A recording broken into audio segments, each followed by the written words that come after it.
Good morning everyone. दोस्तों, आज है फरवरी 20, 2024 और हम लोग करेंगे द हिंदू न्यूज़पेपर के एनालिसिस। मेरा नाम है सितेंद्र चौधरी और आज हम लोग क्या क्या टॉपिक यहाँ पे करने वाले हैं। आज वाले जो टॉपिक हैं वो मेंस के पर्सपेक्टिव से ज़्यादा इंपॉर्टेंट है रादर देन प्रीलिम्स, लेकिन अच्छे टॉपिक हैं। इन टॉपिक के आसपास अगर कोई क्वेश्चन आता है तो डेफिनेटली आप यूपीएससी में बहुत अच्छी पोजीशन में होंगे वहाँ पे आंसर के अंदर कंटेंट डालने के लिए। तो क्या क्या कोर्स आज हम लोग आर्टिकल करने वाले हैं। एनिमल और ह्यूमन कन्फ्लिक्ट जो केरला के अंदर पिछले दिनों में काफी बढ़ रहा है और लोग इसके लिए प्रोटेस्ट भी कर रहे हैं, उसके बारे में बात करेंगे जीएस पेपर 3 वाले सेक्शन से। उसके अलावा स्टैंडिंग कमेटी की एक रिपोर्ट आई है फाइनेंशियल जो टेक्निकल जो कंपनीज होती हैं, फिनटेक जिसको हम लोग बोलते हैं, उसके बारे में हम लोग डेफिनेटली बात करेंगे। सेंटर स्टेट रिलेशन के बारे में बात करेंगे क्योंकि यू नो वेरी वेल पिछले काफी समय से सदर्न स्टेट स्पेशली केरला और तमिलनाडु ये सेंटर के ऊपर आरोप लगाते हैं कि उन्हें कम पैसा मिलता है। और क्या वो एक्चुअली में सच्चाई बात है वो थोड़ा हम लोग जानेंगे। कैसे over a period of time जो सेंटर से पैसा जाता था स्टेट्स के पास डिवोल्व होता था, उसके अंदर चेंजेस आए हैं, क्या रूल्स वगैरह चेंज हुए हैं। वो हम लोग थोड़ा यहाँ पे देखेंगे कि कैसे कुछ स्टेट्स, खासकर सदर्न इंडियन स्टेट्स, वो डिसएडवांटेजेस पोजीशन में हैं। इस कॉन्टेक्स्ट में हम लोग बात करेंगे। उसके अलावा सर्विस सेक्टर, तो यहाँ पे हम लोग बात करने वाले हैं भैया इंजीनियरिंग करने वाला जो पर्सन है वो इंजीनियरिंग करने के अलावा सब कुछ करता है। वो यूपीएससी भी करेगा, वो एसएससी भी करेगा, वो सेल्स में भी जाएगा, वो मैनेजर लेवल पे भी जाएगा, सब कुछ करता है। क्यों ऐसा करता है वो हम लोग बात करेंगे। And over a period of time जो सर्विस सेक्टर के अंदर इतने सारे जो इंजीनियरिंग ग्रेजुएट्स हैं वो क्यों नजर आते हैं, ये हम लोग एडिटोरियल सेक्शन में पढ़ेंगे। उसके अलावा we have some additional articles also. लेकिन थोड़ा सा एक अनाउंसमेंट आगे, फिर उसके बाद बढ़ेंगे। यू नो वेरी वेल कि 2 साल का करंट अफेयर हम लोग कवर करवाते हैं। सैटरडे को हमारी वीकेंड पे क्लासेस होती हैं करंट अफेयर्स की। पिछले पूरे हफ्ते का करंट अफेयर उसमें जो है कवर करवाया जाता है मेरे द्वारा। 2.5 से 3 घंटे की बढ़िया क्लास होती है, आराम से हम लोग हर टॉपिक को थोड़ा इन डेप्थ एनालिसिस करते हैं। ये क्यूआर कोड यहाँ पे दिया हुआ है, आप इसको स्कैन करके ज्वाइन कर सकते हैं प्रोग्राम को। SC 1000 अगर आप कोर्स अगर इसके अंदर ऐड करते हो तो ₹1000 का डिस्काउंट मेरी तरफ से आपको वैसे भी दे दिया जाता है। चलिए बढ़ते हैं पहले टॉपिक पे। Why are human wildlife conflicts escalating in Kerala. Escalating का मतलब ये है कि भैया पिछले दिनों में वो काफी बढ़ रहे हैं। इसका मतलब ये नहीं कि पहले नहीं होते थे, होते थे। जैसे इफ यू सी 2013 से लेके 2019 के बीच में 48,000 इंसिडेंट्स रिकॉर्ड किए गए हैं जहां पे मेजर क्रॉप्स को डैमेज हुआ है due to this kind of conflict. ठीक है। उसके अलावा पिछले 8-9 सालों में यानी कि सिंस 2015 600 से ज्यादा लोगों की डेथ हो चुकी है एनिमल ह्यूमन कन्फ्लिक्ट की वजह से, जो कि काफी बड़ा नंबर है। अब बात करते हैं इसके रीजंस की, क्या कारण है। देखिए केरला ना एक डेंसली पॉपुलेटेड स्टेट है जहां पे 30% के आसपास जो है फॉरेस्ट एरिया है। और ज्योग्राफिकल एरिया केरला का बहुत ज़्यादा है नहीं, पॉपुलेशन भी अच्छी खासी है। और इनमें से काफ़ी पॉपुलेशन प्रोटेक्टेड फॉरेस्ट के आसपास रहती है, कोस्टल एरियाज में रहती है, नीलगिरी के आसपास रहती है, जहाँ पे आपके नेशनल पार्क्स हैं, वाइल्ड लाइफ सेंचुरीज हैं, बायोस्फीयर रिजर्व्स हैं, प्रोटेक्टेड एरियाज है बेसिकली। जिसकी वजह से नेचुरली एक ह्यूमन कन्फ्लिक्ट एनिमल कन्फ्लिक्ट का यहाँ पे रिलेशन बन जाता है। उसके अलावा over a period of time अगर आप देखें केरला के अंदर जो है एग्रीकल्चर प्लांटेशन होना शुरू हुआ। मतलब वहाँ पे जो रेगुलरली इंडिजिनसली हिस्टोरिकली हम लोग जो क्रॉप्स ग्रो करते थे वो हम लोग ने छोड़ दिया है। रबड़ प्लांटेशन वगैरह काफ़ी बड़े लेवल पे होता है जिसकी वजह से कन्फ्लिक्ट होने के चांसेस बढ़ जाते हैं। क्रॉपिंग पैटर्न काफ़ी हद तक चेंज हो गया है पिछले काफ़ी सालों में, अब तो शुगर केन वगैरह भी होने लगी है, उसकी वजह से ये सब हुआ। उसके अलावा हम लोग जो कंजर्वेशन एफर्ट्स ले रहे हैं, जैसे हमारे पास ऑपरेशन एलिफेंट है ना, हमारे पास प्रोजेक्ट टाइगर है, जिनकी वजह से कंजर्वेशन एफर्ट की वजह से पॉपुलेशन बढ़ गई है टाइगर की, एलिफेंट्स की या वाइल्ड बोर, उन सब की। तो ऑफ कोर्स कन्फ्लिक्ट तो होने के चांसेस बढ़ ही जाते हैं। ओड आवर्स की बात करें, जैसे सनराइज से पहले या सनसेट के बाद में जो मूवमेंट होती है लाइव स्टॉक की, है ना, मतलब किसान या जो आदमी वहाँ पे अपने जानवरों को चराने वगैरह के लिए ग्रेजिंग के लिए लेके जाता है बेसिकली। ओड आवर्स में अगर वो गांव में वापस आ रहा होता है, जा रहा होता है, उस केस में जो है उनके ऊपर अटैक होना बड़ा लाजमी सी बात है, वो हो जाता है वहाँ पे, राइट। उसके अलावा incidents involving elephants are due to the habitation depletion, सीधी सी बात है भाई। अगर आप जंगल काटोगे, हैबिटेशन जो है डिक्लाइन होगा एलिफेंट्स वगैरह का, तो बाहर तो निकलेंगे ही। ये तो एक बहुत सिंपल सा क्वेश्चन यहाँ पे जो है फैक्ट बनता है। उसके अलावा इन्वेजिव स्पीसीज को हम लोगों ने वहाँ पे इंट्रोड्यूस किया है। कई बार कर लेते हैं, कई बार खुद से हो जाते हैं। तो इसकी वजह से वहाँ पे जो लोकल अवेलेबिलिटी थी प्लांट्स की, वो कम हो गई है, जिसकी वजह से जो वाइल्ड लाइफ है उनके पास फूड और वाटर का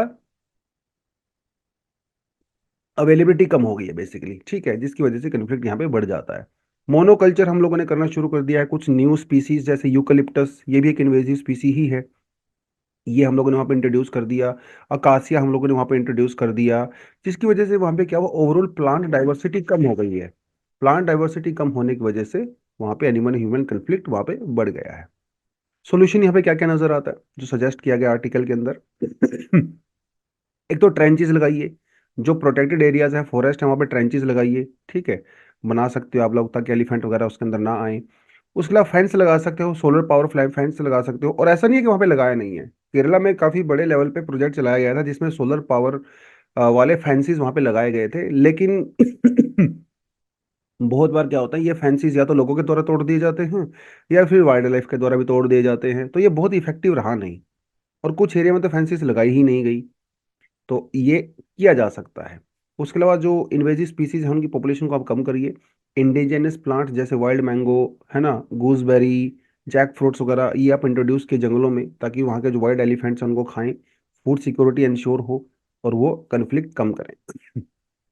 अर्ली वार्निंग सिस्टम लोग डेवलप कर सकते हैं, जैसे एलिफेंट्स की मूवमेंट्स वगैरह ट्रैक कर सकते हैं, और ये वहाँ पे किया भी जाता है, लेकिन हर बार वो चीज़ें सक्सेसफुल वहाँ पे अनफॉर्चुनेटली नहीं हो पाती हैं। उसके अलावा एक वाइल्ड बोर है, जैसे पीकॉक है, ये क्या करते हैं, बहुत ज़्यादा ब्रीडिंग करते हैं, इनकी संख्या बहुत ज़्यादा बढ़ जाती है, खासकर वाइल्ड बोर की भी और पीकॉक की भी, जिसकी वजह से थ्रेट वहाँ पे होता है मेजर क्रॉप्स को। लेकिन वाइल्ड बोर की संख्या वहाँ पे इतनी ज़्यादा हो गई है कि सेंट्रल स्टेट गवर्नमेंट ने, केरला की गवर्नमेंट ने सेंट्रल गवर्नमेंट को लिखा है कि इनको मारने की परमिशन दे दी जाए।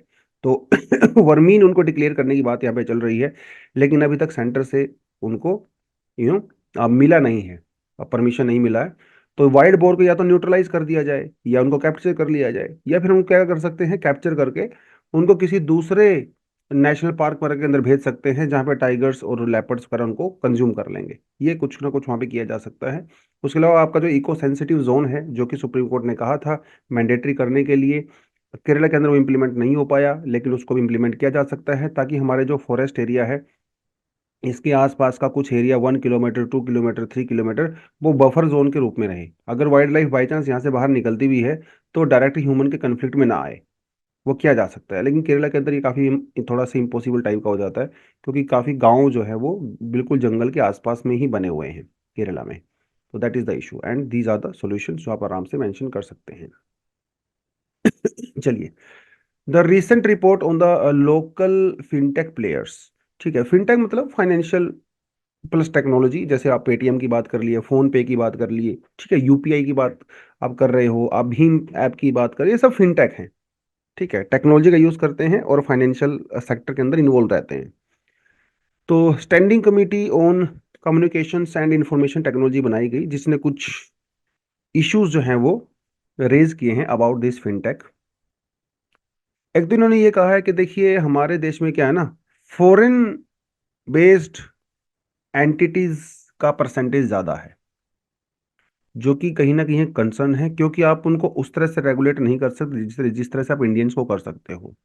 जैसे अगर आप यहाँ पे फोन पे की बात करें, जो कि एक वॉलमार्ट कंट्रोल्ड एक है, हालांकि इंडिया में ही बनी, लेकिन बाद में वॉलमार्ट ने परचेज कर लिया। गूगल पे की बात करें तो ऑफ कोर्स ये भी बाहर है। तो फोन पे हमारे यहाँ पे टोटल ट्रांजैक्शन का 47% के आसपास कंट्रोल करता है ट्रांजैक्शंस को। गूगल पे जो है वो 37% को करता है।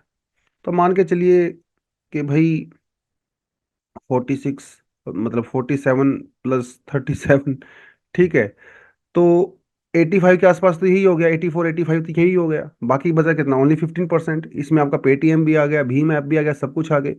एनसीपीआई का जो खुद से, एनसीपीएल का जो खुद भीम ऐप है, वो सिर्फ 0.22% कवर करता है।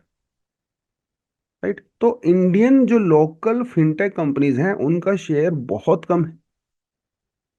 जो फॉरेन फिनटेक कंट्रीज कंपनीज हैं, एंटिटीज हैं, उनका शेयर यहाँ पे बहुत ज्यादा नजर आता है। तो ये नहीं कह रहे हैं कि लोग कि भैया ये फॉरेन वालों को हटा दो, इनको भगा दो, नहीं वो नहीं कह रहे हैं। हम ये कह रहे हैं कि जो फॉरेन वाले हैं उनके ऊपर जो रेगुलेशंस हैं वो थोड़े कम होते हैं, because they are the foreign entities.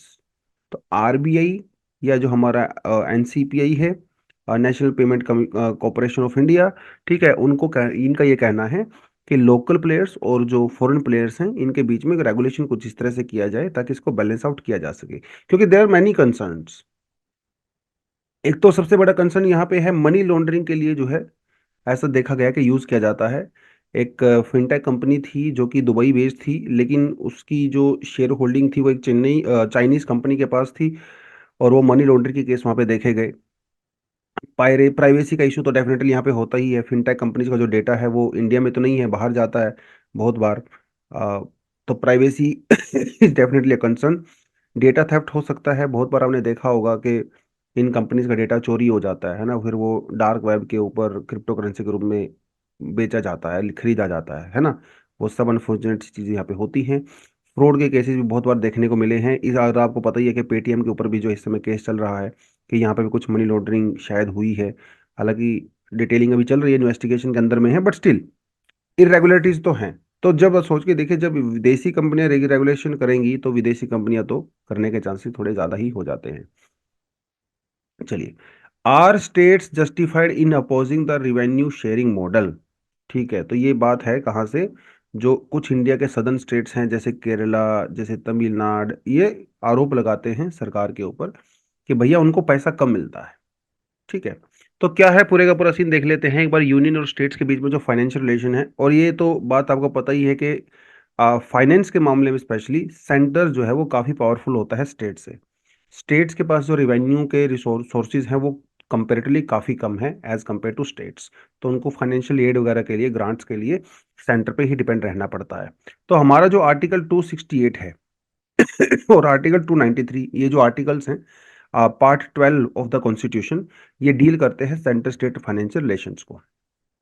ठीक है, क्या कहता है आर्टिकल 268? कहता है the taxes levied by the centre, ऐसे टैक्सेस जो सेंटर के द्वारा लगाए जाएंगे but collected and appropriated by the states. ठीक है, उनके बारे में बात करता है जो सेंटर के द्वारा लगाए जाते हैं लेकिन स्टेट्स के द्वारा कलेक्ट किए जाते हैं, उनको बांटे जाते हैं। जैसे आप स्टाम्प ड्यूटी की यहाँ पे बात कर सकते हो। ठीक है, फिर बाद में हम लोगों ने 101st कॉन्स्टिट्यूशनल अमेंडमेंट जो है जीएसटी टैक्सेशन लॉ की बात करता है। फिर हम लोगों ने बाद में जो है 279 का करके जीएसटी काउंसिल भी बनाया।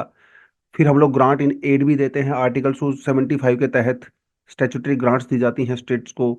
आर्टिकल 282 हमारे पास है जिसमें डिस्क्रिशनरी ग्रांट दी जाती है। देखिए, डिस्क्रिशनरी ग्रांट का मतलब होता है सेंटर दे भी सकता है, नहीं भी दे सकता। स्टैट्यूटरी ग्रांट का मतलब ये होता है कि आपको देना ही पड़ता है। स्टैट्यूट का मतलब ही होता है ना कानून। तो जो चीज कानून में लिखी हो तो देना पड़ेगा आपको। ये तो आपका फाइनेंशियल कमीशन की बात हो रही है। डिस्क्रिशनरी मतलब आपकी मर्जी है, आप दें या ना दें। उसके अलग अलग क्राइटेरिया यहाँ पे रखे गए हैं। तो अगर आप यहाँ पे देखें सेंटर और स्टेट, तो we have some statutory grants of course. जैसे statutory grants are given to the states based on the recommendation of the finance commission, है ना। तो ये तो देना ही पड़ता है। तो लाइक अराउंड 41% ये आपको देना ही पड़ेगा। तो इसमें क्या होता है, share of the divisible pool of taxes based on the formula, local body grants, revenue deficit grants and the performance based grants. ठीक है, ये सब कानून के अंदर लिखा हुआ है, फाइनेंस कमीशन की रिकमेंडेशन पे दिया जाता है, जिसके बारे में हम लोग बात करेंगे। कुछ डिस्क्रिशनरी ग्रांट्स हमारे पास होते हैं, जैसे discretionary grants are given in the form of central plan assistance to the states. These are there is no obligation, there is no objective formula for this distribution. अब सेंटर किसी state को कम दे सकता है, किसी को ज्यादा दे सकता है, इसमें कोई दिक्कत नहीं है। यहाँ पे तो फिक्स होता है, आपको देना ही पड़ेगा। लेकिन रूल्स कुछ इस तरह से बनाए गए हैं जिसकी वजह से जो साउथ सदर्न इंडिया वाले जो स्टेट्स हैं वो थोड़ा सा डिसएडवांटेजेस पोजीशन में है। जैसे what are the issues, what are the issues, अब यहाँ पे देखिए, इसी से समझ में आ जाएगा। जो डिवोल्यूशन होता है, मतलब डिवोल्यूशन का मतलब क्या है, जो सेंटर से स्टेट में पैसा दिया जाता है उसे डिवोल्यूशन कहते हैं। इसके अंदर कुछ फॉर्मूला के तहत दिए जाते हैं, मतलब ये कुछ पॉइंट ऐसे हैं जिनके बेसिस पे पैसा सेंटर के द्वारा स्टेट में दिया जाता है। जैसे आप यहाँ पे मान के चलिए पॉपुलेशन, जो कि 1971 के लेवल पे होती थी, फिर हम लोग इसको 2011 कर दिया। अब देखिए जरा, 11th फाइनेंस कमीशन जो है 2000 से लेकर 2005 वाला, यहाँ पे है 15th फाइनेंस कमीशन 2021 से 2025 तक का। अब यहाँ पे देखिए चीजें देखिए, पॉपुलेशन का जो वेटेज है वो इंक्रीज हुआ, यहाँ पे जाके डिक्रीज हुआ, ठीक है। उसके अलावा एरिया, पहले दिस वाज 7.5%, अब ये हो गया 15%। मतलब पहले एरिया के बेसिस पे जो पैसा दिया जाता था उसका वेटेज कम था, अब हो गया है ज्यादा। इसका मतलब जो बड़े स्टेट्स हैं एरिया वाइज, उनको यहाँ पे बेनिफिट अभी जो है उनको बेनिफिट ज्यादा हो गया, क्योंकि उनको 15% मिल रहा है। पहले उनका सिर्फ 7.5% मिल रहा था। अब पॉपुलेशन का देखिए, पॉपुलेशन के बेसिस पे 17.5% मिल रहा है, पहले वो 10% हुआ करता था। इसका मतलब तो ये हुआ कि जो सदर्न इंडियन स्टेट्स हैं जिनकी पॉपुलेशन कम है वो डिसएडवांटेजेस पोजीशन में है। जो नॉर्थ इंडियन स्टेट्स हैं जैसे यूपी हो गया, बिहार हो गया, इनकी पॉपुलेशन काफी ज्यादा है, एरिया भी काफी ज्यादा है, इनको यहाँ पे एडवांटेज हो गया। यही पॉइंट जो है यहाँ पे लिखे गए हैं। तो पॉपुलेशन के बेसिस पे सदर्न इंडियन स्टेट्स को नुकसान हो गया है, क्योंकि सदर्न इंडियन स्टेट्स ने पॉपुलेशन को कंट्रोल करने के लिए मेजर्स लिए थे। अब उनका यही कहना है कि भैया देखो, एक तो मैंने मेजर्स लिए पॉपुलेशन को कंट्रोल करने के लिए, ऊपर से आप मुझे ही पनिशमेंट दे रहे हो। एरिया वाइज भी आपने देखा तो इसमें बिहार और यूपी का काफी बेनिफिट हो गया। इनकम डिस्टेंस, ये क्या होता है? इनकम डिस्टेंस का मतलब ये होता है कि जैसे मान लो कोई स्टेट है, मान लो यहाँ पे हरियाणा का एग्जांपल आपने दिया या गोवा का एग्जांपल दे सकते हो, ठीक है, हरियाणा बड़ा स्टेट है। हरियाणा की मान लो पर कैपिटा इनकम जो है वो, आप मान के चलिए सपोज आपकी 2 लाख रुपए है, ठीक है, 2 लाख रुपए पर ईयर है आपकी पर कैपिटा इनकम। उसके अलावा जैसे बिहार है, मान लो बिहार की जो पर कैपिटा इनकम है suppose that is 18,000 per year per capita income. अब ये है इनकम डिस्टेंस, यहाँ पे इनकम डिस्टेंस हो गया 1,20,000 रुपीज। तो इसमें हम लोग क्या करते हैं, पर कैपिटा इनकम जो होती है एक स्टेट की, उसे कंपेयर करते हैं highest per capita income of state. फिर देखा जाता है उनके बीच में डिस्टेंस कितना है, उनके बीच में गैप कितना है, उसे हम लोग इनकम डिस्टेंस कहते हैं। पहले इनकम डिस्टेंस का जो वेटेज था दैट वाज 62, अब ये हो गया है 45। मतलब ये समझ लीजिए जैसे बिहार है, यूपी है, इनका इनकम डिस्टेंस काफी ज्यादा है, क्योंकि यहाँ पे पर कैपिटा इनकम कम है, तो ऑफ कोर्स इनको बेनिफिट ज्यादा मिलता है नदर्न स्टेट्स को, है ना। सदर्न इंडियन स्टेट्स की पर कैपिटा इनकम अच्छी खासी है कंपैरेटिवली, तो उनको कम बेनिफिट मिलता है, क्योंकि इनकम डिस्टेंस वहाँ पे काफी कम है, यूपी बिहार में काफी ज्यादा है। Yes, tax and the fiscal efforts. 15th Finance Commission has introduced 2.5% weight for the states which improve their tax and the fiscal performance, but the weight for the fiscal discipline was much higher at the 70% than the 13th Finance Commission. ठीक है, तो ये बात किसकी कर रहा है? Physical discipline की बात कर रहा है, फिजिकल डिसिप्लिन की बात कर रहा है। इसका मतलब ये है कि ऐसे स्टेट्स जिन्होंने अपने स्टेट्स के अंदर फिजिकल परफॉर्मेंस को बढ़ाया है, मतलब उन्होंने डेफिसिट को कम किया है, टैक्स कलेक्शन को बढ़ाया है, उसकी वजह से अगर उनका टैक्स कलेक्शन बढ़ा है तो फिर आपको सेंटर से पैसा कम मिलेगा। तो सेंटर का ये आर्गुमेंट है कि भैया आपको, क्योंकि पहले से आप खूब अच्छा रेवेन्यू जनरेट कर रहे हो ना, तो फिर मुझे पैसे देने की क्या जरूरत है? मैं तो उनको पैसा दूंगा जो गरीब स्टेट्स हैं, जिनको जिनको अपलिफ्टमेंट की रिक्वायरमेंट है, जिनको बेनिफिट की रिक्वायरमेंट है, उनको मैं दूंगा। तो ये आर्गुमेंट यहाँ पे दिया जाता है, जिसकी वजह से सदर्न स्टेट्स थोड़ा डिसएडवांटेजेस पोजीशन में है। उसके अलावा बिहार की अगर बात करें, देखिए बिहार को मिला है 1.02 लाख करोड़ रुपीस सेंटर के टैक्स शेयर से। यूपी को भी काफी ज्यादा मिला है 1.83 लाख करोड़ रुपीस, जो कि उनके टोटल टैक्स रिवेन्यू का 42% है। बिहार से को जितना पैसा मिला है सेंटर से वो उसके टोटल रिवेन्यू का 67% है। जबकि आप दूसरे स्टेट्स को देखिए, ये पूरा लिस्ट यहाँ पे दिया हुआ है, हरियाणा को सेंटर से जितना पैसा मिलता है वो उसके रिवेन्यू का सिर्फ 13% है, ओनली 13%। मतलब अगर हरियाणा की सरकार का रिवेन्यू 100 रुपए है, तो सरकार को सिर्फ 13 रुपए, सरकार से सिर्फ 13 रुपए मिलते हैं। उत्तर प्रदेश का टोटल रिवेन्यू का 42% सेंटर से मिल रहा है। अगर उसका रिवेन्यू 100 रुपए है तो 42 रुपीज स्टेट से भी, सेंटर से भी मिल रहे हैं। अब बिहार का देखिए, बिहार का 67% उसको सेंटर से मिल रहा है। बहुत बड़ी बात है ये। अगर बिहार 100 रुपये जनरेट करता है खुद से, तो 67% सेंटर से भी मिल रहा है। राइट, पंजाब का आप देख सकते हो, केरला का आप देख सकते हो 20% है, आंध्र प्रदेश का 28% है, महाराष्ट्र का और सिर्फ 17% है।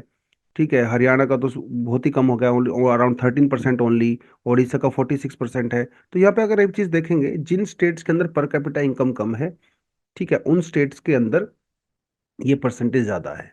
राइट। तो एक पॉइंट आपको यहाँ पे थोड़ा ये देखने को मिलेगा, गुजरात को 26 पैसे मिलते हैं, ठीक है, तमिलनाडु को 28 पैसे मिलते हैं। वो परसेंटेज की, जैसे मैंने आपको बताया 100 रुपए में से, मैंने आपको 100 रुपए के बारे में बताया, इसने अपने पैसे के रूप में बता दिया, बात यहाँ पे एक ही है।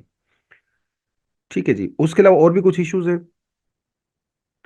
इश्यूज ये हैं कि over a period of time government ने क्या किया, सेंट्रल गवर्नमेंट ने टैक्सेस को कम कर दिया, सेस और सरचार्ज को बढ़ा दिया। अब जो टैक्स रिवेन्यू होता है, फाइनेंस कमीशन के हिसाब से और कानून के हिसाब से, कॉन्स्टिट्यूशन के हिसाब से, उसे स्टेट्स को देना मैंडेटरी होता है। लेकिन सेस और सरचार्ज इनको देना मैंडेटरी नहीं होता। ठीक है, तो सरकार क्या कर रही है, सेंट्रल गवर्नमेंट सेस और सरचार्ज तो बढ़ा रही है, टैक्स कम कर रही है। तो वो, अब उसके पास आर्गुमेंट है, कहते हैं कि भाई मेरे पास क्योंकि खुद पैसा कम आ रहा है तो मैं आपको कैसे दूं। सेस और सरचार्ज उसके पास खूब आ रहा है सरकार के पास, ठीक है, लेकिन वो नहीं दिया जा रहा है। राइट। जैसे the share of the cess and surcharge as percentage of the gross tax revenue of the center has increased from 2.3% to 15%। बढ़ गया है। ठीक है, ये बढ़ गया है। तो उस, अब ये पैसा देना नहीं है उसने स्टेट्स को, मर्जी आए दे या मर्जी आए नहीं दे, और सेंटर यूजली देता नहीं है। तो स्टेट्स की पावर जो है यहाँ पे कम हो रही है। उसके अलावा एक रूल बना दिया गया है कि अपनी जीडीपी का स्टेट्स 3.5% से ज्यादा मार्केट से बोरो नहीं कर सकते। बात खत्म। इससे ज्यादा आप नहीं खरीद सकते। तो इनके जो पैसे का जुगाड़ करने का, जो जो रिवेन्यू जनरेट करने का या बोरोविंग करने का, इनकी पावर कम हो गया। फिर आपने जीएसटी भी लागू कर दिया। जीएसटी लागू करने से स्टेट्स का काफी लॉस हुआ है रिवेन्यूज का। वो यहाँ पे इश्यूज हैं, है ना। पहले स्टेट्स क्या करते थे, ऑफ बजट बोरिंग भी करते थे, अभी वो भी सरकार ने जो है मना कर दिया है, सेंट्रल गवर्नमेंट ने। तो इन सारी चीजों की वजह से क्या हुआ, स्टेट्स का जो रिवेन्यू जनरेट करने के जो टूल्स थे, मेथड्स थे, वो कम हो गए हैं। उसके अलावा नदर्न इंडियन स्टेट्स को, बिहार यूपी जैसी अभी हम लोगों ने देखा, उनको थोड़ा ज्यादा बेनिफिट हुआ है, क्योंकि वहाँ की पॉपुलेशन ज्यादा है, पर कैपिटा इनकम कम है, एरिया भी अच्छा खासा है, उनको ज्यादा बेनिफिट हुआ है। सदर्न स्टेट्स को बेनिफिट नहीं हुआ। हालांकि उन्होंने बेटर स्टेप्स लिए हैं अपनी इकोनॉमी को मैनेज करने के लिए, एजुकेशन लेवल को बढ़ाने के लिए, पर कैपिटा इनकम को इंक्रीज करने के लिए। तो ये इस आर्टिकल के अंदर बताया गया है। ये आर्टिकल बिजनेस लाइन का है, जो द हिंदू का ही है, द हिंदू बिजनेस लाइन, वहां से इंक्लूड किया है। थोड़ा इकोनॉमिक चीजें यहाँ पे इंट्रोड्यूस हुई हैं, लेकिन ऐसे सवाल एग्जाम में काफी फ्रिक्वेंटली पूछे जाते हैं। एडिटोरियल क्या कहता है, engineering graduates are steering the service industry. तो इंजीनियरिंग करने वाला जो स्टूडेंट है, ग्रेजुएट है, वो इंजीनियरिंग करने के अलावा सब कुछ कर रहा है। सवाल ये है, तो बाप का दादा का सबका बदला लेगा जो है फैजल। तो ये फैजल बने हुए हैं सब अपने आसपास। और डेटा क्या कहता है, डेटा ये कहता है कि जो सर्विस सेक्टर है, वो हमारे टोटल ग्रोस वैल्यू का 53% शेयर कंट्रीब्यूट करता है, जबकि जो इंडस्ट्रियल सेक्टर है वो सिर्फ 28% करता है। यानी कि सर्विस सेक्टर का जो शेयर है वो काफी ज्यादा है। ठीक है, पिछले over a decade service sector के अंदर जो एम्प्लॉयमेंट जनरेट हुई है, दैट इज 31%, जबकि इंडस्ट्रियल सेक्टर के अंदर जो है वो 25% हुई है। यहाँ पे खास बात यह है कि सर्विस सेक्टर के अंदर जो एम्प्लॉयमेंट जनरेट होती है, वो काफी हाई पेइंग जॉब्स होती हैं। ठीक है, उनके अंदर सैलरी भी जो है वो अच्छी खासी होती है, राइट, जिसकी वजह से रेवेन्यू जनरेट होता है। और सर्विस सेक्टर के अंदर हम लोग क्या क्या इंक्लूड करते हैं, retail, telecom, consulting, hospitality, banking, health care, ये सब हम लोग यहाँ पे कवर करते हैं। अब इंजीनियरिंग का और सर्विस सेक्टर क्या रिलेशन है, according to this article, statics ये कहती हैं कि इंडिया में जितने भी ग्रेजुएट पास आउट होते हैं, उनमें से 57% एम्प्लॉयबल है ही नहीं।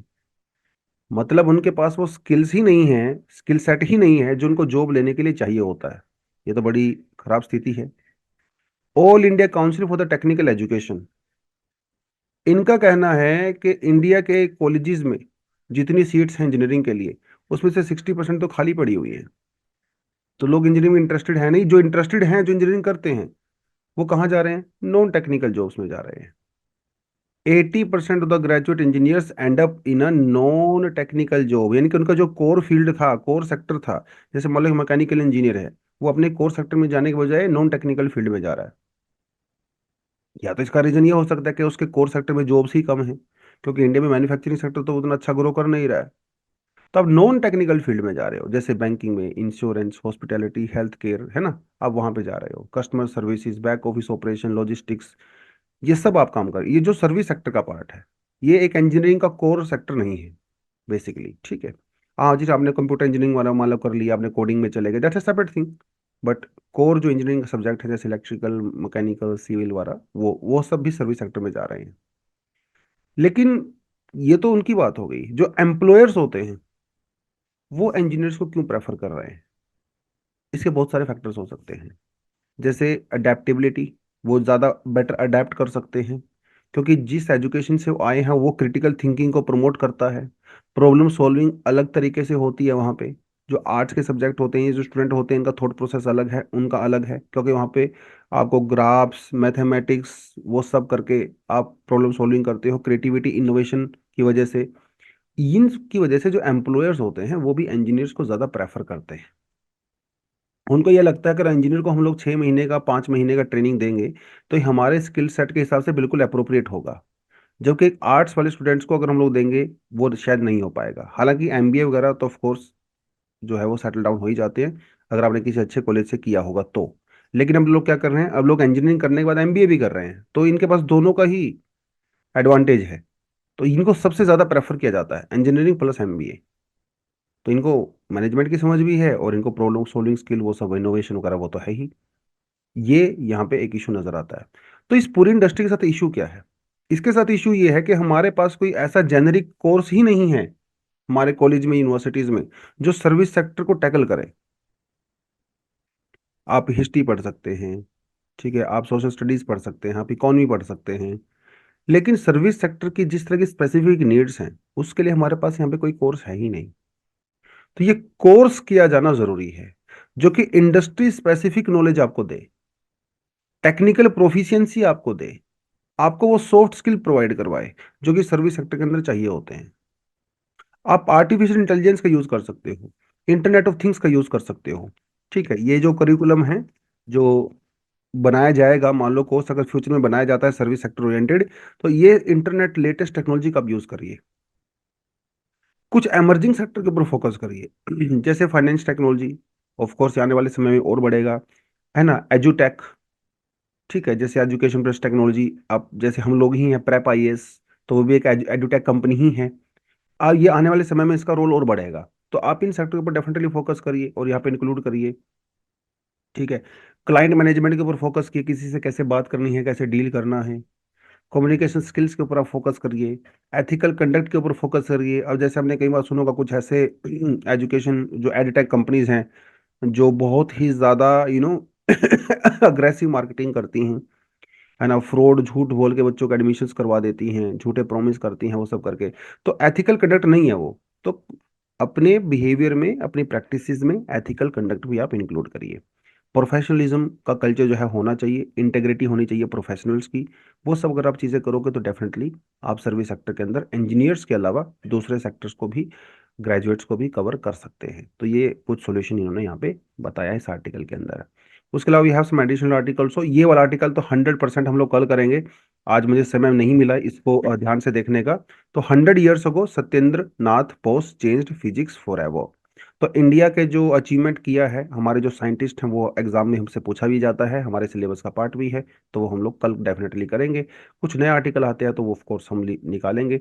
ये वाला आर्टिकल करने का भी अच्छा आर्टिकल है, पढ़ सकते हैं इसको, West challenges China's hold on critical minerals in African continent. और ये वाला भी पढ़ सकते हैं, US lawmakers plan to secure market as the Chinese rivalry expands to biotech.